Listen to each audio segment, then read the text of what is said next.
fun.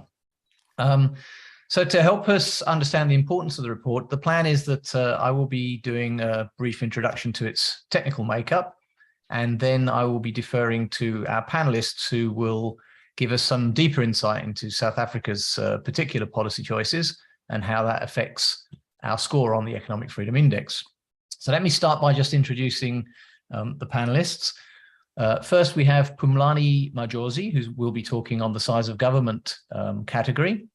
He is a business and macroeconomics analyst on economic and political issues, and he's written for City Press, Biz News, African Liberty, and Politics Web. He's a contributor on News 24 and sits on the board of two organizations, the South African Institute of Business Accountants and the organization Undoing Tax Abuse. He's also a member of the Council of the South African Institute of Race Relations. Then we have Rex van Schalkwyk, who will be talking to us on the legal system category. Rex is a former judge of the Supreme Court of South Africa and is the chairman of the Free Market Foundation. He's the author of 3 books. The second, One Miracle is Not Enough, was published in 1998 and deals with the failures already evident in the South African democracy. And then we have Brian Kantor, who will be talking to us on the sound money category. Brian is an economist and is the former chief investment strategist at Investec Wealth. He's the professor emeritus at UCT, where he was the dean of the Faculty of Commerce and head of the School of Economics. And he's a previous non-executive chairman of AccuCap Properties and the founding chairman of our V&A Waterfront.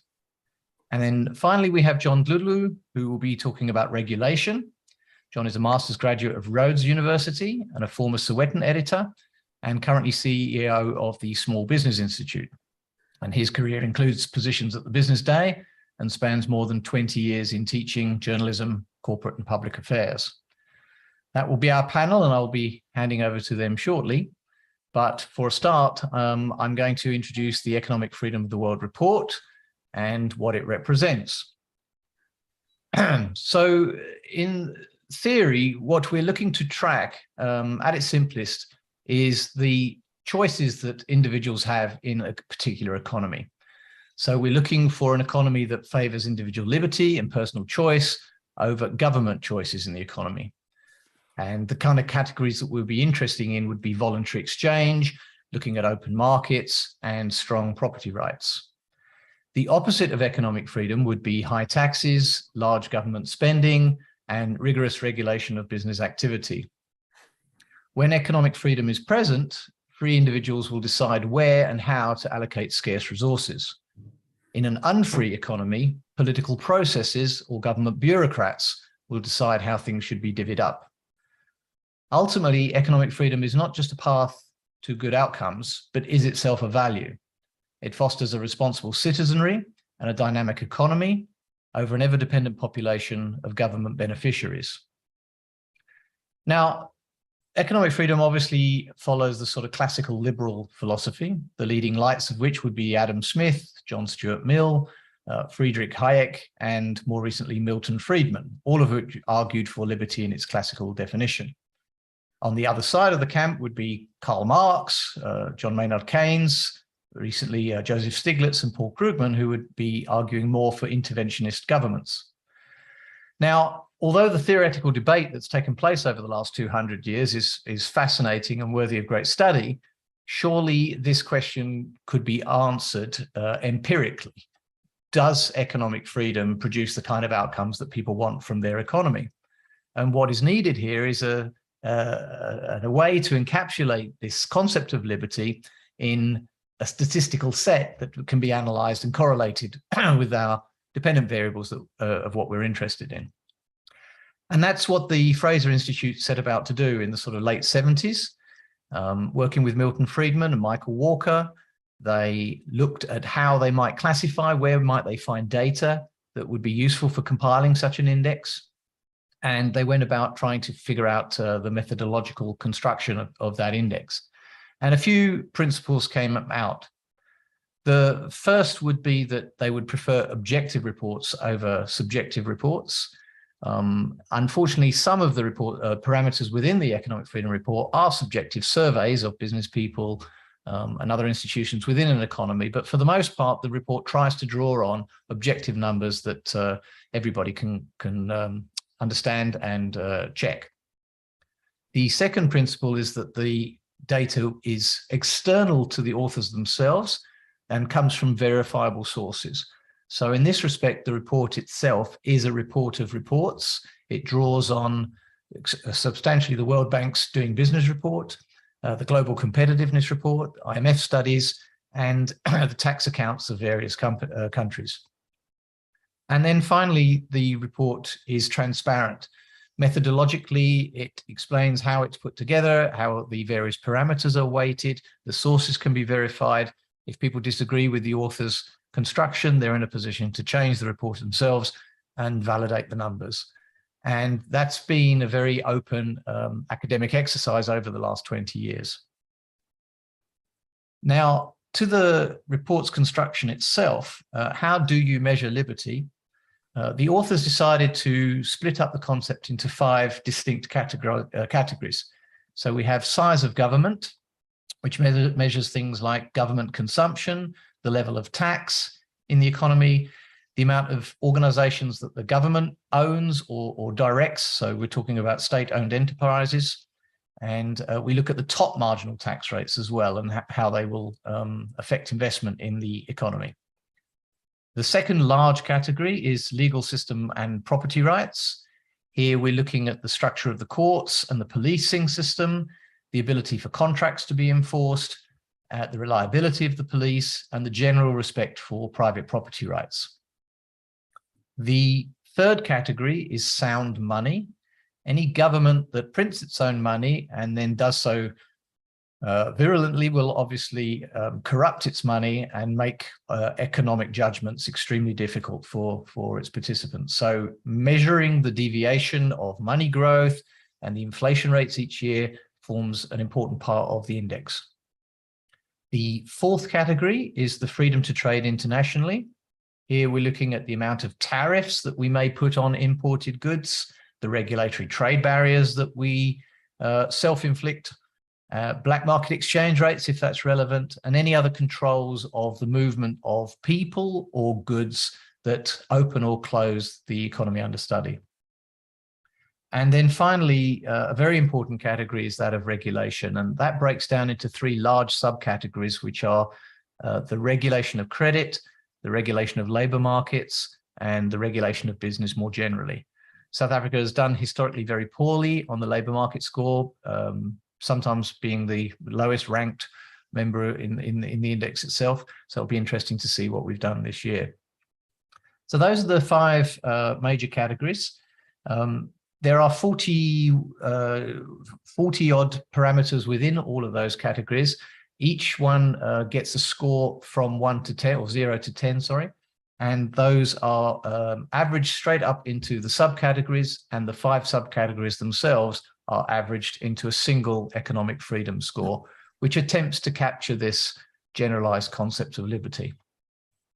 An interesting development in the index 4 years ago was the concept of a gender correction on the legal system.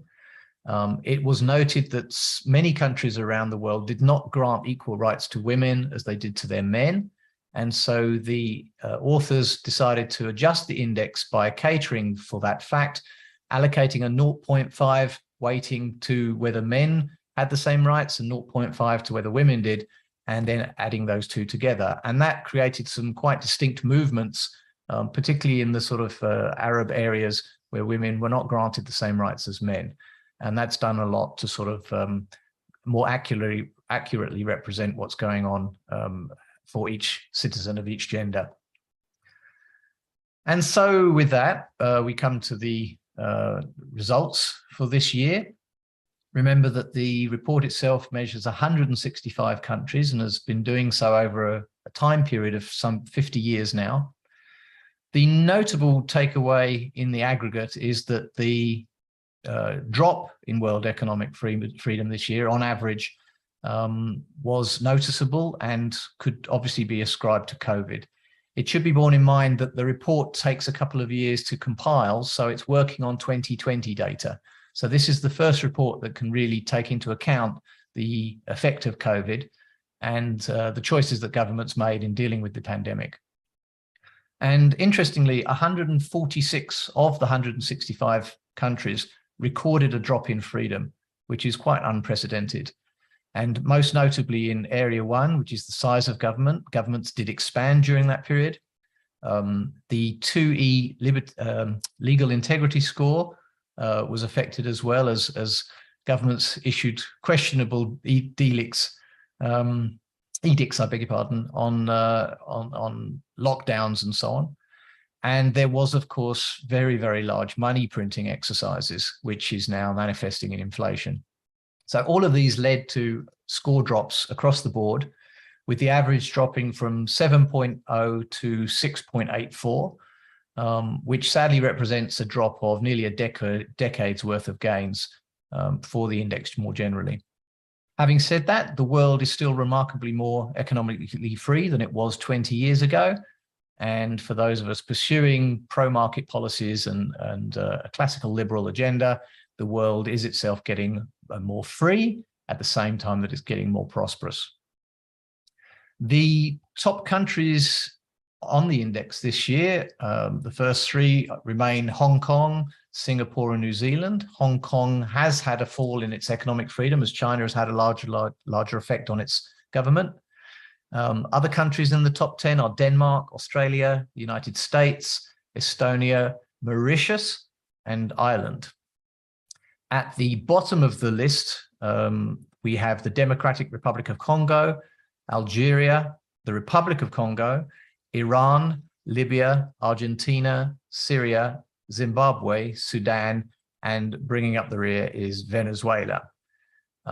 The Economic Freedom Report did a fantastic job of tracking Venezuela's demise over the last 10 years as their score dropped from the sort of mid-80s all the way down to the bottom of the index. And ahead of time, we could see that a crash was about to take place there.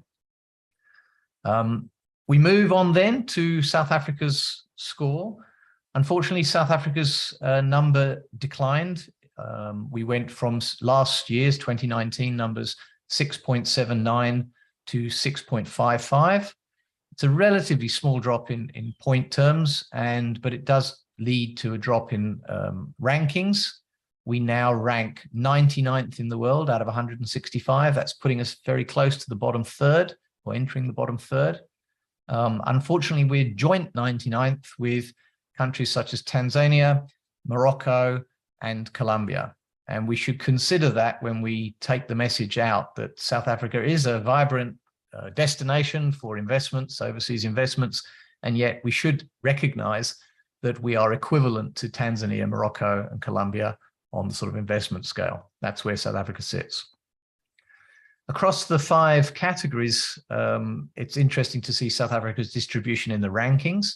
For Area 1, which is the size of government, we rank 117th out of 165 countries. That means that South Africa has a very large government relative to other countries across the world. In Area 2, which is the legal integrity, we rank 56th, which is actually reasonably high up on the scale. So South Africa still has a strong judicial system, and Rex will be elaborating more on that later. On the sound money category, Area 3, we are 101st out of 165. So again, pretty much just dropping down in towards the last third. In the measurement of the open economy, Area 4, we're 123rd out of 165, which again puts us very much in the category of a closed economy, which might surprise many people. And then in the last category of regulation, we rank this year as 104th. Globally. For some comparisons, I can name some other countries. Japan is 12th, Canada is 14th, Germany 24th, Italy 43rd. So that's a sort of the European benchmark. The UK, interestingly, has dropped from the top 10 into 22nd place this year, which is interesting, again, due to large movements in the government size score. France is 54. And then of interest to South Africa will be the BRICS countries. So India is ranked at 90th. South Africa was 99th, we mentioned. Russia's at 94. Brazil is 114th, and China is at 116th. Our local neighbor Zimbabwe is 163rd. So one of the most important areas that sort of comes out or stands out from the study is how important a strong legal system is, with protection for contracts and property rights. If you can get a lot else wrong, but if you do not get a good score in area 2, then there's not much else you can do to rescue the situation. Africa is notable for its general weakness in this category across its various countries, although South Africa does relatively well in this score, and perhaps why we haven't done as poorly as the rest of the continent. One of the other things we could look at quickly is South Africa's historic rankings. Where have we come from in terms of the last 20 years? So in 1980, South Africa ranked 55th in the world. As we entered the new economic dispensation around 1990, we were 46th. In 2000, we were 52nd. So it's sort of in that very mid-top or bottom of the top third. However, from 2000, this is where South Africa's closing of its economy began. And in 2015, or 2010, sorry, we'd reached 76th. In 2015, 87th. Last year was 93rd. And then this year is scratching on 100 at 99. So the trend has not been positive for South Africa. We've definitely lost our economic freedoms over the last 20 years. And that's a discussion that we're going to encourage this morning. One of the fun parts of the report itself, or one of the uses of the report, is to use the aggregated numbers to break the world into quartiles. And then we can take the score itself and correlate it against other economic outcomes that we're interested in. So one of the most important is personal income. Depending on how much money you can earn, very much will affect the quality of life that you can have. And again, the report shows that those countries that have high levels of economic freedom, the top quartile, earn something around $48,000 a year as an average salary. The bottom quartile of countries earns $6,500, so significantly less across the board. One of the more interesting statistics is the salaries of the poorest 10% in any given country. When those are aggregated for the top quartile, the average salary of the poorest 10% in rich country, in economically free countries, is $14,200. The poorest 10% in the bottom quartile earn $1,736. Again, so nearly 10 times less than those in the rich countries. And interestingly, the poorest 10% in the top quartile earn nearly double the salaries of the mean of the bottom quartile, not the poorest, but the mean of that band. Over and above economic rewards, economic freedom can be good for your health. People living in the top quartile of free countries generally live to around 80 years old, and those in the bottom quartile will make 66 years. And this kind of correlation is what the Economic Freedom of the World Index report is all about. It's about taking a single number that represents liberty and correlating it against various items. And these over the years have included things like investment scores, economic growth, income levels, poverty rates, migration, female education, quality of environment, and diversity of media. Now, in this year's report, the author, Robert Lawson, also updates his 2014 paper that did a survey of how the report itself was being used.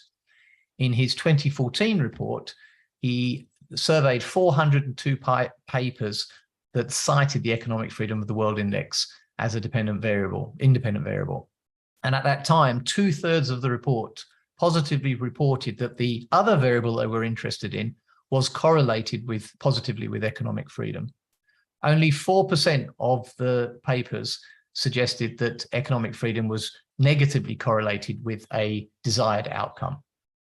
So 8 years on, they've updated the study. They were able to bring in another 300 papers that were citing the index, that after clearing out some of the less important uses of the index. So the revised study now includes 721 citations, over half of which reported positive correlations with economic freedom and the outcomes that were desired.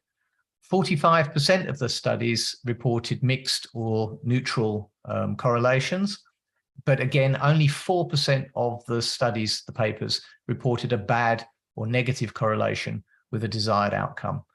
So the study seems to overwhelmingly indicate that generalized economic freedom can bring good outcomes, both economically and in health and in environment and all the kind of things that we desire from life. One of the results of the studies was that some authors were cherry-picking particular parameters within the report itself, and this often led to either distorted results or neutral results. And the authors point out in this report that generalized studies should use the summary index, the total index, rather than sort of cherry-picking particular parameters, arguing against disaggregation. Because economic freedom is a bit of an amorphous concept. 165 countries have arrived at this point with very difficult political histories. Some have emphasized smaller governments and others have emphasized smaller regulation. It's difficult to see which exact set of numbers is the magic formula for getting your economy revved up. But if you look broadly at the general philosophy, this is what the report indicates, that more economic freedom will lead to better results than those countries with less free numbers. At this point, I'm going to hand over to our first panelist. That will be Phumlani Majozi, who's going to dig a little bit deeper for us into the size of government category and how that relates to South Africa. Phumlani, over to you. Thank you so much. It's great to be here to discuss a very important issue this morning. South Africa's, the score you gave on the size of government, which is 117 out of 165, meaning that we are right at the top in terms of having the very big government in the country. It's not a surprising statistic. It's not a surprising fact. South Africa is really in a situation where we are seeing more government, sort of a more expansionist approach to, to the way of doing things. When you look at the tax rates, even when you do the Africa comparisons, you compare with countries like Botswana, Mauritius, and so on, our tax rates, they are quite very high. Mike Schuessler, who passed away sometime this year, a very great economist who was fascinated by data, he would do a very interesting chart where he would look at even doing tax comparisons. In personal income taxes, you do the comparisons in the emerging markets. South Africa's was right at the top, right? So the tax rates in South Africa, they are quite very much an issue. And they are an issue because government continues to sort of have this idea that we can solve South Africa's problems by spending more, right? We need to, to put in more funds into the institutions like Eskom, right? They are now introducing the universal basic income grant, or at least that's what they are pushing through with. That will require more of taxpayers' money. So we'll see more, more of tax money being needed, more tax rates going higher. They're also talking about the National Health Insurance, the NHI, which is basically more government taking control of a very critical component of our society, and that is healthcare. And that is worrying. That shows you that really there isn't any sort of determination from those who are governing to reduce the size of government in the country. Our SOEs remain a big mess that is consuming billions of taxpayers' money. Again, on that front, the governing people, they are not doing what needs to be done in order to reduce the size of government. So I think those trends in South Africa, I see them as quite negative, and I think the outlook is not really promising on a net scale or on net balance as to how we sort of reduce our government size and expansion. Even when you look at the labor market regulations, our government doesn't want to pull back on that. We saw the restaurant industry a few years back. We saw more regulations there. The things like Employment Equity Act, we are seeing more regulations there. BE, there's no pulling back from government. So I mean, the trend in our case, it's not good for South Africa, and I'm not surprised that we rank where we are and that we have declined over the past 20 years of our democracy, which is what we've, just over the past 20 years in the country, which is what you highlighted, Neil. So, and when you look at even, by the way, the economic performance of South Africa, we last grew at plus minus 2% around more than 10 years ago, almost 10 years ago. So we haven't seen really the stronger economic growth in the country. It's been weakening and weakening. And by the way, also, given that reality, we have seen unemployment rates skyrocketing, continuing, to rise. So really, the expansionist kind of approach by our leaders, expansionist approach of how they do things as government, really is letting South Africa down, because even when we measure the GDP per capita, South Africans are poor, just over the past almost 10 years alone. So we've gone down. The GDP per capita, we have gone down. We are in a country that is in decline. And it's in decline because of this thinking around the ideas of the regulatory environment, the ideas of the size of government, around monetary policy as well, the response to COVID-19. I have sort of held a view that what destroyed nations and their wealth over the past 2 years or so, really it wasn't, at least in my view, the COVID-19, the pandemic, but I think the response by nations, by governments around the world, the response to COVID-19, the policy responses, they were very much damaging, because they had a tendency, our leaders, to take how things are, how Italy responds to COVID-19, and applied those principles and way of doing things in African countries, of where the dynamics on the pandemic itself, they were very much different. So we are on the wrong track, and the fact that we are ranked right at the top in terms of the very big size of government we have, and you correlate that to our the decline in our economic standing in terms of the various measures, it's not a surprise, really. So we are on the wrong track, and I think this is something that really needs to be reversed.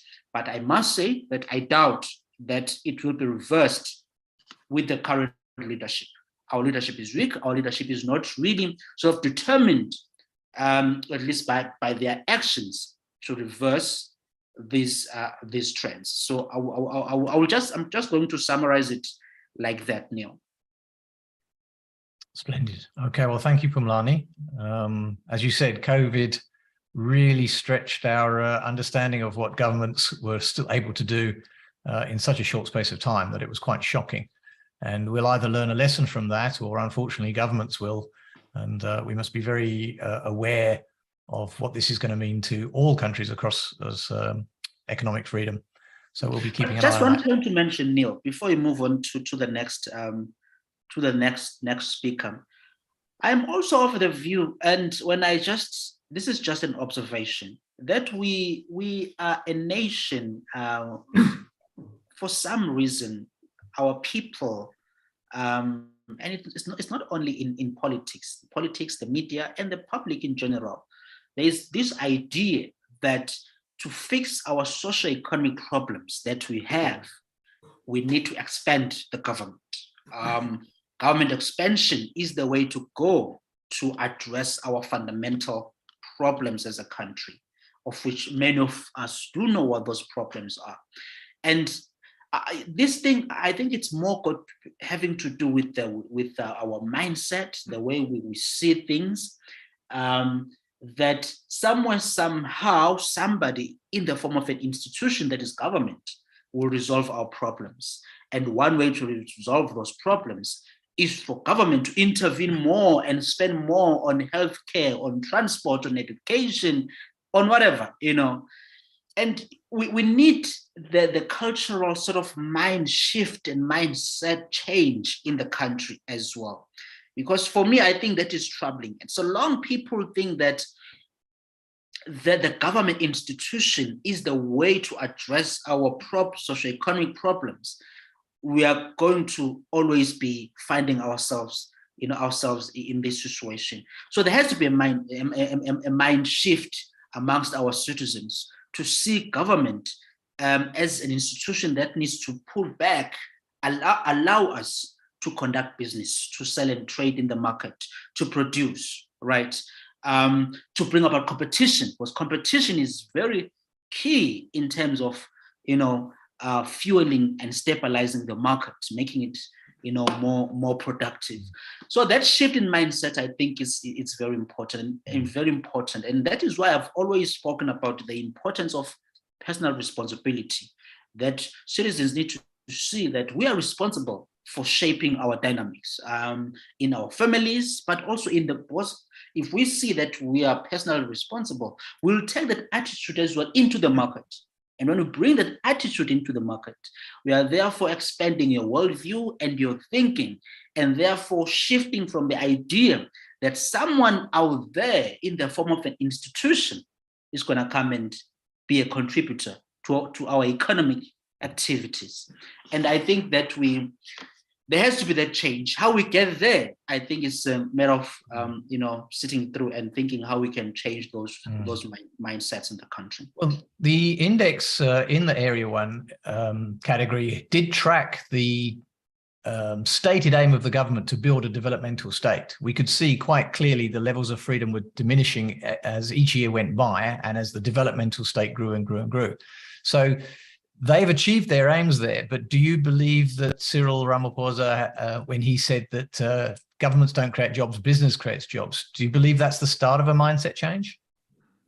Which he, a week later, he kind of reversed and said, actually, we need a developmental state.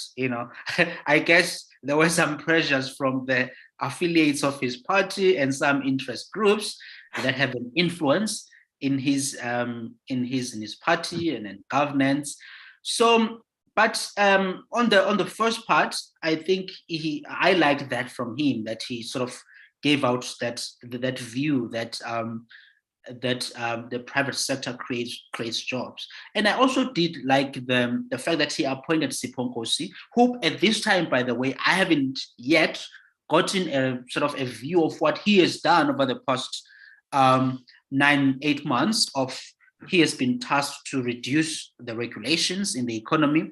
What those regulations are, I really will need to look into it. What exactly has produced from his task? So that rhetoric was kind of fine, but then again, it's just rhetoric. You need to see the actual actions. And as Milton Friedman, whom you spoke about earlier, once said, one of his famous quotes was that, I'm paraphrasing here, that we should judge policies by their outcome, not by their intention, right? You may have the right thinking and okay, by rhetoric, you say you want to do something, this is whatever, but we want to see actions, right? And the actions must produce the outcomes that are needed for the country and for the people. So that there has been many sort of confusions from a policy perspective from our leaders, led by the current president, Cyril Ramaphosa, that really you can't say, you can't trust and say that these people, they are determined to change the mindsets of our people in general to be more of a pro-market kind of thinking. It's been a disappointment from the president. Because even by actions, you can see that really very much, almost it's very little that has been done that one could say it promotes the idea of or the push towards the more of a limited small government that is driven by the private sector. Almost nothing really that has been done. And South Africa's situation requires that a bigger stuff, a bigger deal be done to sort of reverse the very disappointing numbers that we see in the country from an economic perspective. Well, and I think that's the value of the report, is that every country has to suffer its political rhetoric, but the report itself puts it down in cold numbers. Yeah, and I wonder if he does read this report, the president. Does this pass through his presidential desk, the report? Oh, of course he does. It'll be top of his agenda today. Fantastic. Phumlani, thank you very much for helping us understand that category. I'd now like to move to our chairman, Rex van Schalkwyk. He's eminently qualified to talk on this particular category as an ex-Supreme Court judge. So, Rex, if you'd like to tell us a little bit more about the legal systems and property rights category and how South Africa desperately needs to watch this right now. Thank you, Neil. The rule of law is the barrier that the law places against tyranny. Tyranny is the autocratic exercise of state authority. So whenever the state exceeds the bounds of what is reasonable and what is acceptable under the rule of law, there is a tyranny of sorts. And tyranny can, of course, take a variety of different forms. The benign effect of the rule of law has derived in large parts from the beneficent hand of natural justice.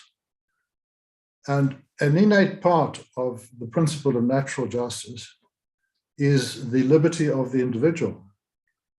So we have a combination of factors here. We have, on the one hand, the rule of law, fortified as it is by the principle of natural justice, which in its turn introduces the principle of individual liberty. So these are the factors that one has to bear in mind when assessing the principle of assessing the question of whether or not the government of the day is complying with its obligations under the rule of law. Now, there is an interesting development which has taken place over the last 2 years in response to the COVID epidemic. And this was alluded to by Neil in his introductory talk. And it is interesting to me, at least, and I'm sure to everyone else, to observe that there has been a general decline in economic freedom, ascribable principally to the reaction of various governments around the world to the COVID epidemic. We have all lived through, in one form or another, the various lockdowns.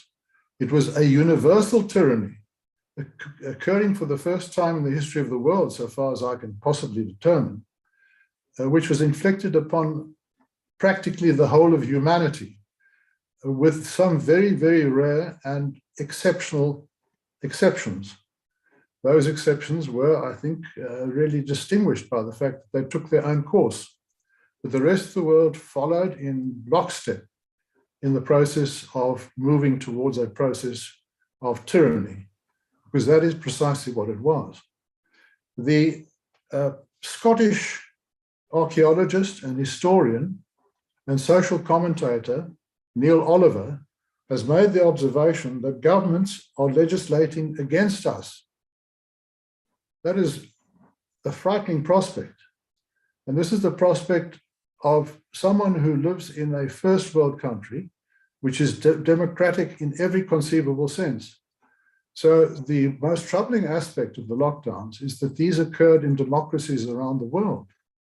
Some of the worst examples, in fact, have emerged from some of the most eminent cases of democracy. There is, for instance, the case of the state of Victoria in Australia, where a pregnant woman dressed in a nightdress was handcuffed and arrested by 2 policemen. Her crime? Well, the crime was that she had expressed her solidarity with a group of people who were organizing an anti-lockdown protest march. Another example of an eminent democracy, which has gone the way of tyranny in this particular case, is the example of what happened to the truckers in Canada. There, the Trudeau government, a democratically elected government, exercised a certain form of tyranny in closing down that protest, and also in taking the additional steps of freezing the bank accounts of those individuals who had financially supported the process. The process had been enormously popular throughout Canada, and yet in this democracy, those tyrannical steps were taken by a democratically elected government. In South Africa, we've had similar experiences. In our case, mostly accompanied by ineptitude and ridicule. So everybody will remember the case of the policemen marching up and down the beach, trying to persuade illegal surfers to abandon their surfing activity and to hand themselves over to the long arm of the law. We will also remember the cases of various individuals, some of them elderly people, walking their dogs and being apprehended for that misdemeanor. So what we have had in the past 2 years has been a decline in personal liberty, and this has been reflected in the score as elucidated by Neil in his opening address. The question then is, how does the rule of law come to exercise its authority in any state? Well, the only way in which it can exercise its authority is through the courts. And the courts can only exercise their authority through the judicial individuals, the judges who are appointed to judicial office, and who have to have the necessary qualifications, not only the academic qualifications, nor even the experiential qualifications, but more especially the qualifications of independence. And this is where a troubling aspect of the case arises.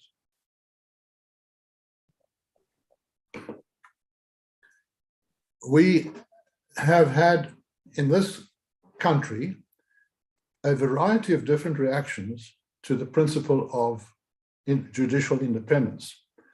We have, on the one hand, the Judicial Service Commission, whose function it is, among other things, to appoint judges. And there have been some very unfortunate incidents during the course of the interviews of prospective judges or candidates for appointment to the judicial office, of various panelists who sit on the Judicial Commission and whose purpose is effectively to take note of the character, of the ability, of the skills, and especially of the judicial independence of the potential candidates who come before them. But in very many cases, these candidates, some of them very eminently qualified for judicial office, have been disqualified on account of the fact that their politics were not in order. So that on the one hand. On the other hand, we have had an eminent example of a very profound case of the exercise of judicial independence. So we have both the good and the bad. And to start with the good, I must emphasize the sterling work that has been done by the Zondo Commission in connection with the State Capture Commission of Inquiry, which lasted a full 2 years, and whose final report has recently been handed to the President. Those reports comprise 5 different bundles of documents, and each bundle contains several volumes. One can imagine the enormous amount of work that has gone into the preparation of these reports, and not only the preparation of the reports themselves, but also, and more especially, the presentation of the evidence and the evaluation of that evidence. The profoundly important effect that this Commission of Inquiry has had upon the population of the country, I think, cannot be overestimated.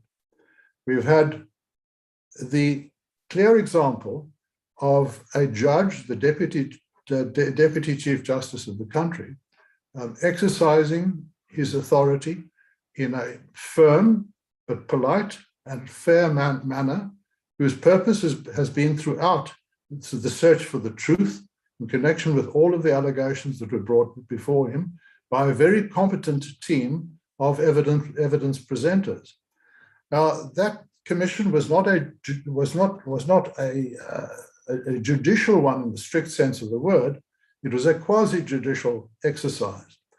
But the effect of that commission upon the population at large, and especially the population which is concerned with the law, has been, I think, profoundly positive, and gives one good reason to be hopeful about the future of judicial independence, especially in view of the fact that Deputy Chief Justice Zondo has been subsequently elevated to the role of Chief Justice.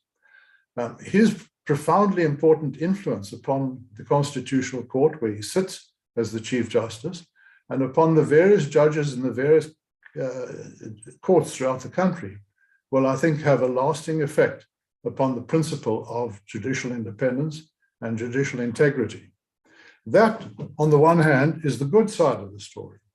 On the other hand, there is an unfortunate development which took place 2 or 3 years ago with the enactment of the Legal Practice Act. Now, the Legal Practice Act has a provenance which is of an ideological nature, to which I will allude in a moment. But the effect of the Legal Practice Act was to bring the two branches of the legal profession, that is to say, the attorneys on the one hand and the advocates on the other, under one umbrella body as a controlling professional body. Now, one may say, well, what's wrong with that? There is, unfortunately, a great deal wrong with it. In the first instance, the advocates in particular, and I'm going to emphasize the importance of the advocates branch of the legal profession in this regard, because in the past, under the old dispensation, the judges were drawn exclusively from the ranks of the practicing senior counsel.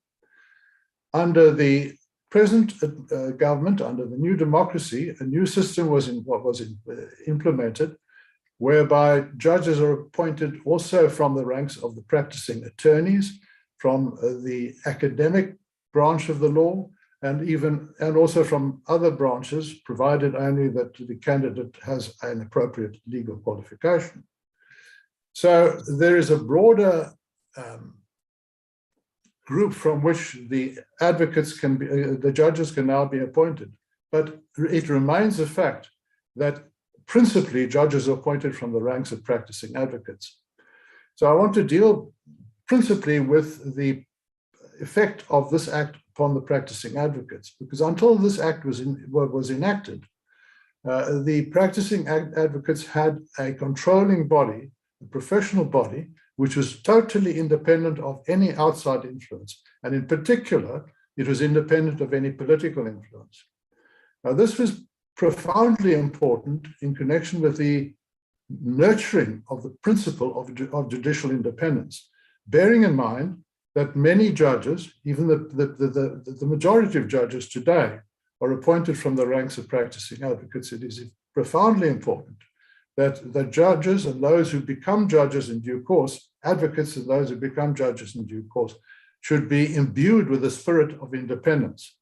And that spirit of independence was fostered by the jealous independence that the profession held in respect of its own conduct, and that it upheld in respect of its own conduct. So when its conduct has now, as has been the case, been subsumed under a broader form of authority, where the advocates and the attorneys act in concert and are required to comply with the professional commands or the professional instructions of a professional body which incorporates also the other branches of the profession, the difficulty arises on the one hand in respect of the principle of fostering the judicial independence, and on the other hand, and in particular, on account of the fact that the new system, which is the the Legal Practice Council,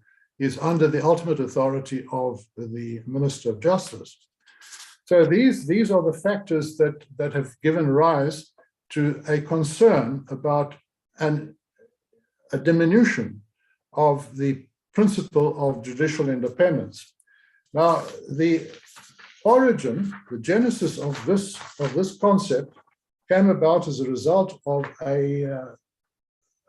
policy document published some 20 odd years ago by the African National Conference, African National Congress.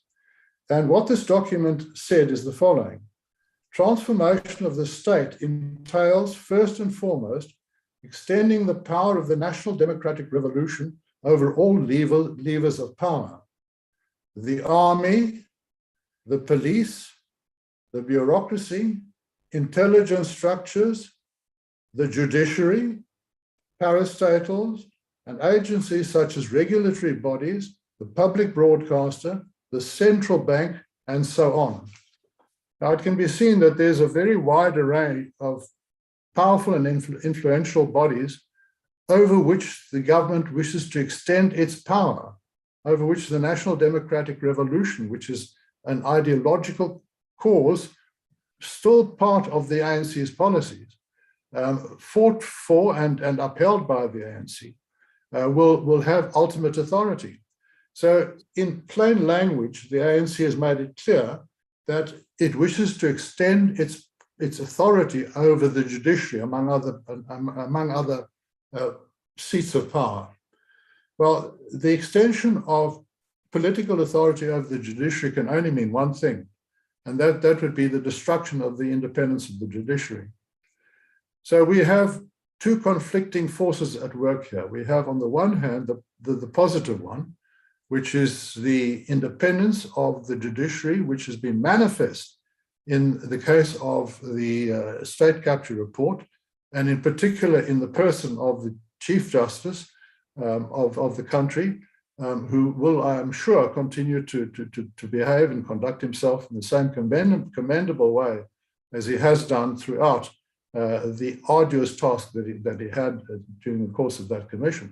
On the other hand, we have an ideological purpose which the government has driven and continues to drive, because the president has recommitted himself to the National Democratic Revolution. And we know exactly what the document says in that regard. The intention is to bring the judiciary under the control of the politicians. The final point that I wish to make is the effect of all of this, and especially of the government policies, upon property rights. Now, we have at the moment two pieces of legislation which are currently in the process of going through Parliament. The one is the question of expropriation without compensation. The attempt by the government to achieve its necessary 2/3 majority have failed in regard to the desire to amend the constitutional provision, Section 25. But that has not deterred the government. The government has persevered, and it now hopes to bring in expropriation without compensation through the back door, so to speak, by way of an amendment of the Expropriation Act. And the Expropriation Act is now going to comprise a principle, which is that nil compensation may be paid. So when it comes to the determination of compensation to be paid in the case of expropriation, the expropriating authority may stipulate nil, which effectively means compensation without expropriation without compensation. Well, the effect of all of this will be, of course, that one may be deprived of one's property without easy recourse. There will nevertheless be recourse, but the recourse will be of such a nature as to be prohibitively expensive, and in most cases will simply be forgone. So that on the one hand, and on the other hand, there is another concern, and that is a recently published bill, which is the amendment to the Deeds Registries Act. The Deeds Registries Amendment Act. And the Deeds Registries Amendment Act contains, among other things, a provision which will, in effect, allow and require the deeds registrar to register a property in the name of a particular individual, but also to record the race of that person. So what we have on account of this particular provision is that the registration of property and property rights will become re-racialized in South Africa, as they were under the previous dispensation. And that would be a most unfortunate and indeed tragic development. But it is something with which the government appears to be intent on proceeding. So if one sees the two acts, the expropriation without compensation on the one hand, and the deeds registry amendment bill on the other, in conjunction with each other, it appears evident that what the government wants to do is to ensure that it knows precisely what the race of the individual is when expropriation takes place. This is a very concerning development. Thank you.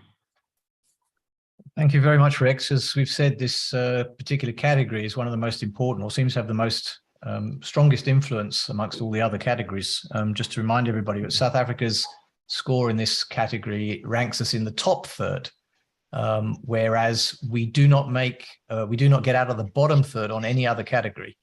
So historically, this has been a good category for us. But I'm just looking at the numbers here. Judicial independence, we've scored 6.9 this year, which is a relatively good score. That puts us high up. But what you've highlighted there is protection of property rights. Now, where we scored 7.15 in 2010, we now score 5.15. So we are, in the index at least, picking up these concerns. And obviously, locally, we have to address them and scrutinize them very, very carefully, because if we start to wander on this category, then the situation will be dire. On that cheery note, I'd now like to bring in Brian, who will tell us what our money will be worth to us in 5 or 10 years' time. Mr. Brian Kantor. Yes, thank you, Neil. And I wish I could tell you, would be wealth enhancing for me. But we know the market thinks inflation in South Africa, the bond market, a serious group of people who participate, thinks that inflation in South Africa over the next 10 years will average around 6% per annum. And as more disturbing, the self-same market, where a principle known as interest parity, thinks that the rand will depreciate by 8% a year over the next 10 years, which is significantly more than the difference in inflation expected in South Africa, 6%, and inflation expected in the US. That's the rand-dollar exchange rate, expected to weaken by an average 8% a year, compounding, of course, over the next 10 years. And the expected inflation differences are of the order of only 4%. So that's a puzzle, but it's certainly harmful to South Africa, because foreign investors who are free to participate pretty much in the South African financial system will look to compensation for a rand weakness, which holds up interest rates and makes government borrowing more expensive, and means that a large proportion of your budget is used to pay interest. Ideally, it would be if we paid less interest, not only would every borrower benefit, but in fact, we might even be able to reduce tax rates, which, if you want to about the growth in South Africa, it's the tax rates that inhibit growth. And by inhibiting growth, then inhibit your ability to raise taxes. And that is one of the growth retarders, almost certainly. But let's come back to money and the money criteria by which countries are evaluated in this Freedom Index. You mentioned and you noticed that our ranking is quite low, 101 out of the 165. But in fact, the number 8.2 is quite high, and certainly a lot higher than all the other categories, which suggests that a high degree of freedom from the high inflation or highly variable inflation, restrictions on your ability to hold foreign currency, and indeed the inflation rate itself. So we think we are part of a global economy where inflation has consistently come down over the years, and interest rates accordingly have come down over the years until very recently. Of course, COVID, the response to COVID was a huge reversal of those trends. And South Africa actually, by comparison with the behavior of the central banks and the treasuries in many, even including other peer countries, emerging market countries, our reactions were much more restrained than they have been in the developed world. I won't show you pictures, but I mean the money supply in the US at one point early in 2020 was up something like 60% in the year before. A massive infusion of money, funding government spending in part, but certainly accompanying vast measures of stimulus, of income support, stimulus in the form of providing people with the incomes that they weren't earning because they were locked down. Arbitrarily, I agree. And I had an argument with the Reserve Bank in South Africa and with the Treasury. They actually should have been doing more to compensate people for actually the destruction of their incomes and businesses and the consequences of these actions. So South Africa's actually relative standing will have improved over the last couple of years, especially now that our inflation rate running at over 7%, that is consumer prices 7% above a year before, are actually well below the global average in Britain and Europe, 10% plus. America under just over 8%, and we're looking quite good. And when I look back at the freedom ratings over the years for in this category, we've certainly improved our standing. Our standing, absolutely, if not relatively. But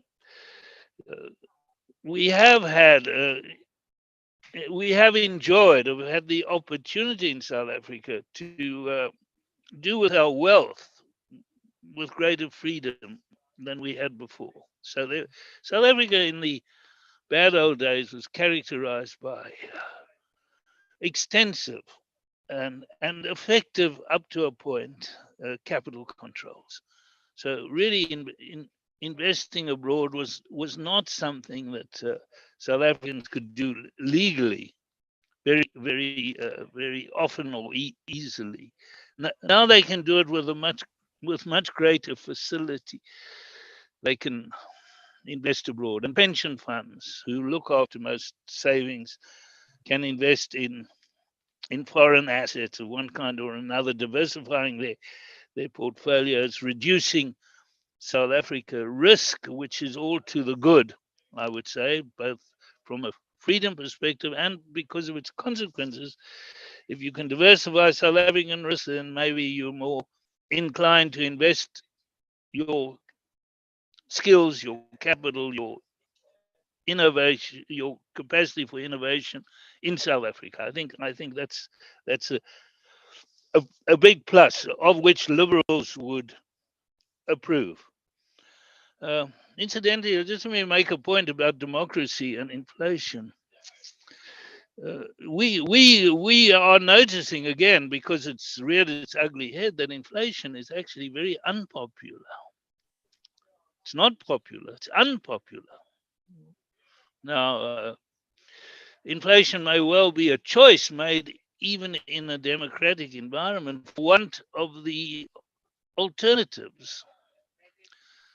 And what is the alternative? Well, it's sound money means sound fiscal policy. So the links between size of government and monetary policy are very clear and obvious. In fact, you would have to have a fiscal theory of money supply growth. That is, you'd have to, you would notice that when governments print too much money and you get inflation, it's because the alternatives are so bleaker. They resort to money creation for want of an ability to raise taxes or to restrain, and perhaps this is more important, to restrain spending. Now, let's just think of a little bit of monetary theory which is behind these calculations. Money growth. Well, the more money, the more demand, the more prices are likely to rise. But one needs to be a little bit more subtle here. It's not just the supply of money. It's the increase in the supply of money over the willingness to hold that money.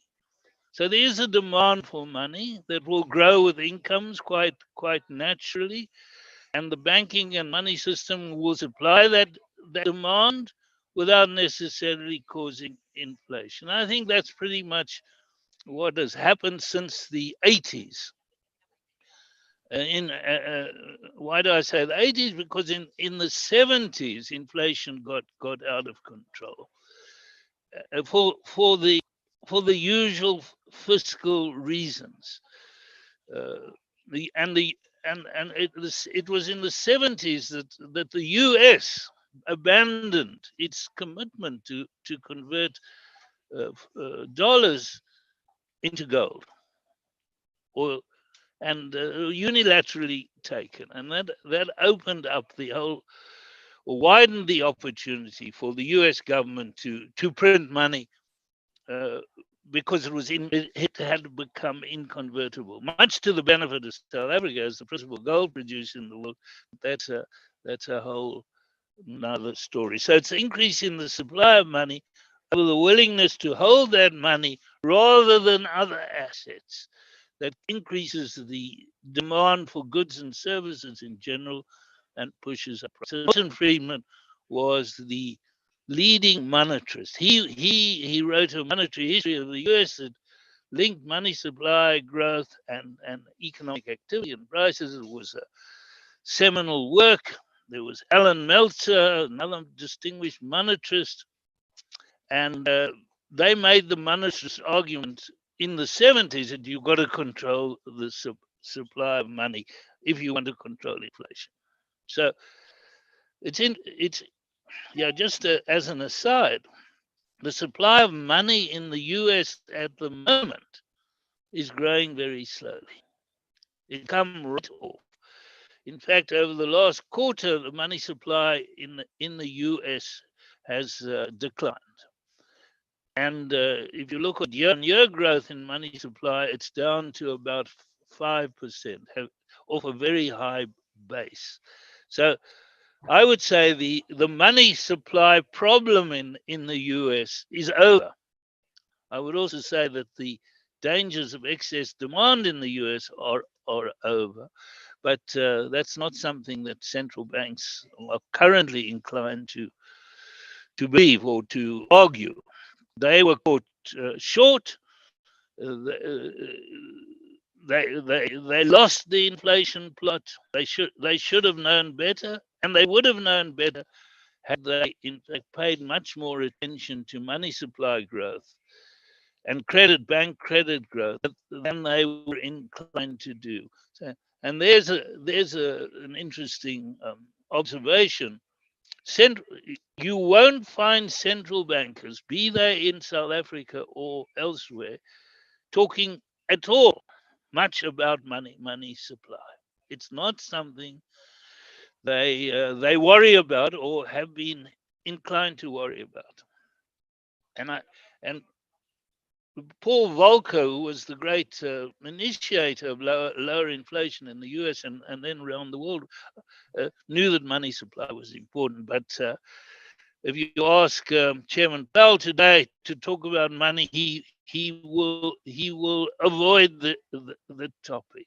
And you would argue as a monetarist that the dangers of a recession in America are very obvious when you observe the rapid decline in money supply growth that is currently underway. Money supply is not growing too fast in the US, it's growing too slowly. And it'll take, unfortunately, it might have to take a recession to make that point. Incidentally, if you want to think about the role of governments in money creation through their central bank, that's classic inflation.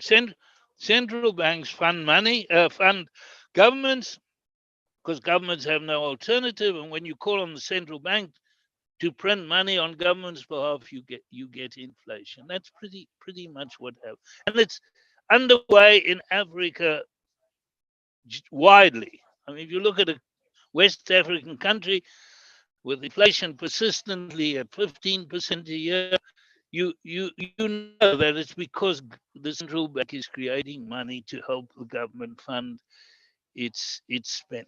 And so prices rise, the demand for money rises, and the supply of money increases at a rate consistent with 15% or so. I think South Africa, you might well agree, has stuck to its constitution with respect to the objectives or the role of the central bank. The central bank constitutionally, Reserve Bank, was given the authority, the task of protecting the value of the currency, and that's all. There's no dual mandate. There's no direction that they should also worry about the state of the economy, though there is the argument or the phrase, you protect the value of the country in the interests of economic and financial stability, which one would say they've done a better job, certainly than in earlier years, though I would say they've been too austere, if anything too austere, rather than too loose with their monetary policy. I wanted to make a point again about consistent with monetary theory, and why would we worry about the standard deviation of the inflation rate? I think it's, as well as the inflation rate, the variability of the inflation rate. Well, the answer is because it makes economic planning for the future, which every business and every household has to do, more difficult. If you can't be sure about the relationship between the costs of the things you buy and the value of the prices of the things you sell, there's more uncertainty. And uncertainty is not good for business. It's not good for economic growth.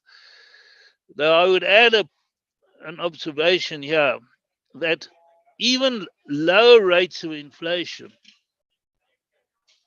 are accompanied by variable real prices. You may stabilize the general level of prices, but within that index of the average level of prices, you'll find lots of variation. Real prices, that is, relationship with the price of petrol and the price of furniture or food, whatever, can be variable. And the theory is that low inflation generally is accompanied by less relative price instability, which is good. Whether that's true or not is hard actually to prove. I would say, if you push me, if we had a certain rate of inflation at say around 5%, it might not be any worse for the economy than to have a certain rate of inflation around zero.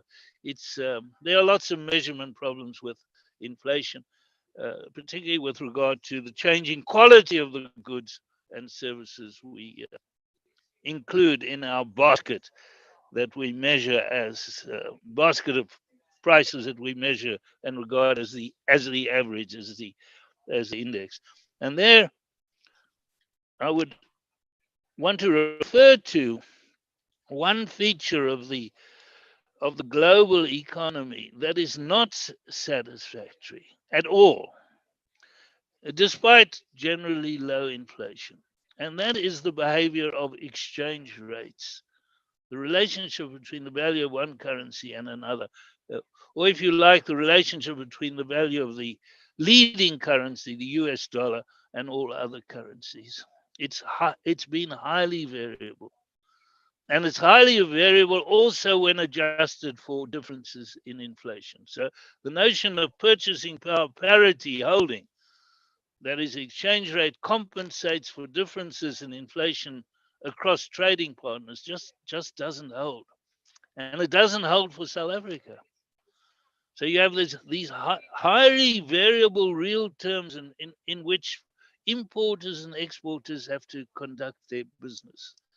And for an open economy like South Africa, which is equivalent of 60% of your GDP is the sum of imports and exports, it's a discomforting fact. It must make doing business with the world, doing business, competing with imports, much more uncertain. And I think that's the big failure, if you like, of modern monetary policy after the demise of the fixed exchange rate system. That didn't happen under fixed exchange rates. It is happening under highly variable exchange rate, and the exchange rate leads and the inflation follows, not the inflation moves out of line and the exchange rate adjusts. That's not the way it is. Incidentally, South Africa actually has done quite well on the exchange rate front over the last 6 years or more. You go back to post-Nenigate, remember that? Which so affected the exchange rate. The exchange rate was very weak early 2016. It is pretty much at those same exchange rates today. In fact, it's a whole lot stronger against what is now the very weak British pound. All right, so those are among my observations. I think South Africans are freer in the sense of being able to invest abroad or enjoy the benefits of investing abroad, of holding foreign currency accounts. They can do that, though subject to, of course, the discretion of the Reserve Bank, which, as we'll see in Fala doesn't always hold. That's a funny one, isn't it? Just one final point I'd like to make about the link between fiscal and monetary policy and fiscal settings and growth. And it's a point that South Africans, I think, even in free market circles, have missed. And that is the link between the welfare system and the willingness to work. Now, it's no surprise to anybody to know if welfare benefits improve, your inclination to seek work is diminished to some degree. And it's particularly true of people with limited skills and limited earning capacity. So the more welfare, the higher the reservation wage of workers, the wage that makes it sensible for them to seek or obtain work. And if they're not qualified to earn higher wages, which might bring them into the labor market, they are not employed. So there's a relationship on the supply side of the labor market, as well as the regulations that influence the demand for labor, mostly unfortunately, but and detract from the freedom of individuals to accept work at rates of remuneration that they would agree to and employers might agree to, but in fact they're not by law allowed to do so. And that's been a a new feature of the South African regulatory scene, which is the universal minimum wage. Anyway, I'll leave it there, Neil. Thank you very much, Brian. As you say, that the Category 3 section is a bit of anomalous for South Africa, because we do generally score quite high in that thing, but low on the rankings. But I think it's kicked off just by the one parameter, the freedom to own foreign currency bank accounts. We get a 5 out of 10 there, and there's still, because of the exchange control regulations, we're still at the mercy of the discretion of the bank, and that gives us a low score in that category. Yes. And that's always been say, a problem. How you interpret the law. The law gives discretion, but the practice of the law has allowed a whole lot more freedom. So you get 5 out of 10, when in reality, any well-off South African with tax, there's another one, with tax clearance, can invest up to 10 million rand a year in a foreign bank account. And there's no recourse to that by the authorities if that individual were abroad. Of course, you're always subject to exchange control potentially when you're a resident of any country. Sure. It's a sort of wartime measure. They can take away your foreign assets, pointing a gun to your head. Well, let's move on to the last category. So I think in practice, South Africans are free. The last category we're going to discuss today is general regulation, and just to see where South Africa sits on that ranking, John Dludlu, if I can hand over to you.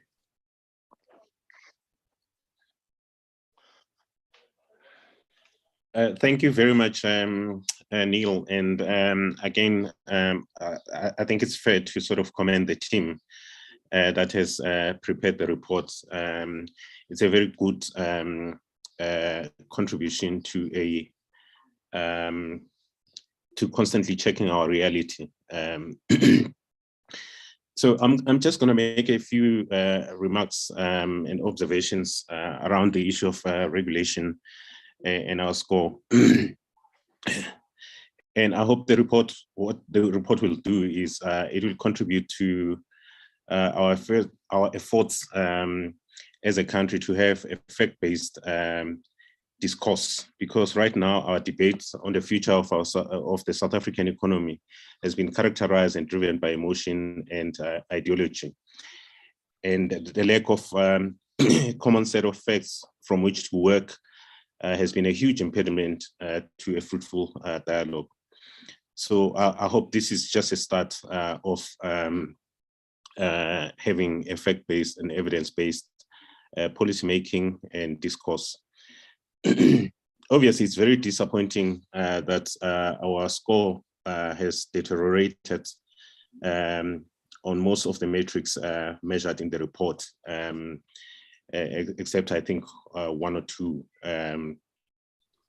But things could have been worse, and I believe the decline of our scores is fair. We could have printed money during the COVID period, and money we did not have, and endangered the future of our children and their children. Thank God to the adults who are sitting at the Reserve Bank, we didn't. Instead, the bank eased monetary policy and extended more help to commercial banks to cushion households and firms from the worst effects of the COVID-19 pandemic. Overall, I believe we did, under very difficult circumstances, facilitate access to sound money instead of crazy money and adventurous policies. In this respect, not only our commercial banks and DFIs, but we also have to commend the role that was played by ordinary South Africans and charitable organizations such as the Sukuma Trust and the South African Future Trust in easing the burden for mainly businesses as well as households. COVID-19 also showed a very few good things about sensible regulation in our country. A case in point here is a waiver that was granted by the Competition Commission to banks and health sector players to cooperate on a limited basis during COVID. And for me, this is enlightened regulation. We have more of it instead of less. If we treat each other as adults, we require no sledgehammer kind of approach to regulation. This, I think, was possible because of two reasons. First, the maturity and sophistication of our banking system. And second, obviously, the Competition Commission is one of few economic regulators and regulators in general that we have that work. Hopefully, the departure of the current commissioner, whose term ended last week, and who has set a very high bar, will not mean a decline in standards. We also have to acknowledge that the last 2.5 years have been bad, I think, for proponents of freedom, especially economic freedom in general. The pandemic has been a boon and a blessing for advocates of a big interventionist and state and government and dictators around the world. Around the world, including in our country, the encroachment of the big state in our lives grew exponentially.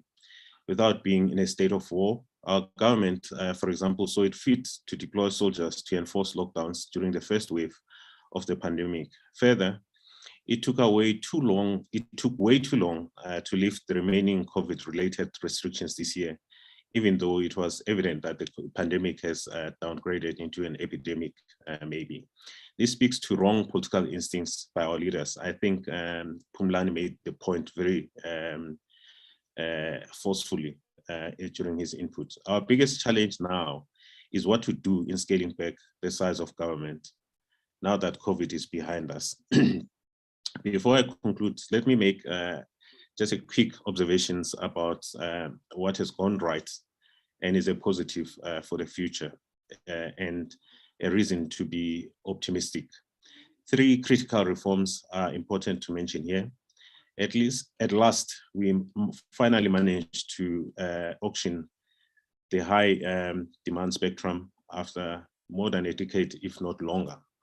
Soon, hopefully, the private sector players will be allowed to access Transnet's freight rail and ports infrastructure, and that the licensing red tape hobbling issuance of permits for IPPs in the energy space to operate has been significantly streamlined. And finally, on this point, the new focus on cutting red tape, including the appointment of our chairman, Mr. Siponkos, as the red tape czar in the presidency, is a step in the right direction. Obviously, Mr. Nkosi is just one person, and there's an entire government system that is dedicated to cutting red tape.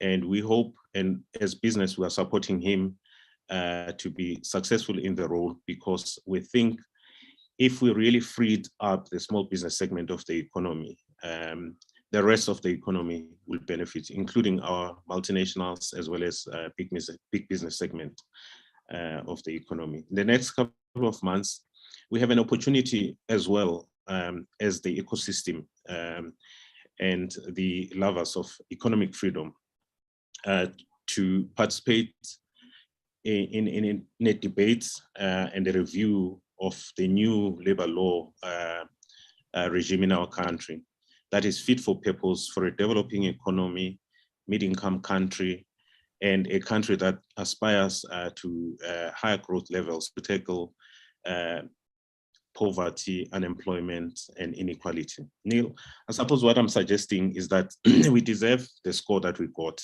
and the ranking we received, but there is reason to be optimistic. What we need now is overcoming our problem, which is twofold: inertia in decision-making, and once we have made decisions, we track the implementation of those decisions. As we have time, we have no time. Now, let me thank you and hand back to you. Thank you, John. That's excellent points. Yeah, I mean, scanning down the regulations, we have a sort of a mixed bag across quite a wide score set there with the categories. With regulation of credit, we get a terrible score in private sector credit management, interestingly. So I put that down to the National Credit Act and the Consumer Protection Act, which obviously they're highly regulated markets. And then on labour market, we've historically done extremely poorly. Hiring and firing regulations and centralized collective bargaining. Unfortunately, these seem to be part of the DNA of our country. So dealing with those issues is going to be highly problematic. And as you say, we'll need very, very brave politicians. And then bureaucracy costs is the other one that we do exceptionally poor on. So these are areas of policy that we can clearly investigate more deeply and see what can be done in terms of South Africa's environment. Thanks to all the panelists there for their contributions within the different categories that are covered by the report.